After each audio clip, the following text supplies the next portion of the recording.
నమస్కారం. స్వరనిలి తెలుగు వార్తల్లోకి మీ అందరికీ స్వాగతం. తేదీ 9/12/2024 రోజున ఉచిత వైద్య శిబిరం నిర్వహించడం జరిగింది.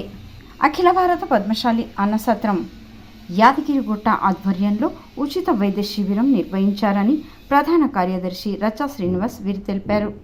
ఉచిత వైద్య శిబిరం వలన పేదలకు ఎంతో మేలు జరుగుతుంది అని కత్తుల సుదర్శన్ వీరు అన్నారు.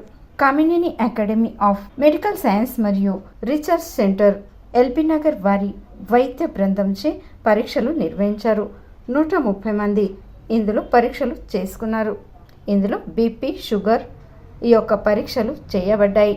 అవసరం ఉన్న వారికి ఉచితముగా మందులు కూడా ఇక్కడ ఇవ్వబడింది. కత్తుల సుదర్శన్, కార్యాధ్యక్షులు దికొండ జోగయ్య, ప్రధాన కార్యదర్శులు రచ్చా శ్రీనివాస్, చిక్కా దేవదాస్, పర్యవేక్షకులు మంగళంపల్లి బాలకృష్ణ, ఉపాధ్యక్షులు చుంచు నాగభూషణం, కోమటి సత్యనారాయణ, కోశాధికారి బడుగు మల్లేశం, రాష్ట్ర పురోహిత సంఘం అధ్యక్షుడు రుద్ర పాండురంగ శాస్త్రి, పశికంటి నాగమూర్తి, కోడూరు రాజు, పట్టణ అధ్యక్షుడు ఎర్రగుంట వెంకటేష్, ధర్మకర్తలు మార్గం యాదగిరి, మిరియాల లక్ష్మి, కైరంకొండ సుధీర్, బొమ్మ సూర్యనారాయణ, లక్ష్మీనారాయణ, బోగా పురుషోత్తం, దీకొండ వెంకటేష్, ఎర్రగుంట శేఖర్, మెరుగు మధు, అంకం రాజు, అంకం సత్తయ్య, భాగ్యలక్ష్మి, సత్యమ్మ తదితరులు ఈ సమయంలో పాల్గొన్నారు.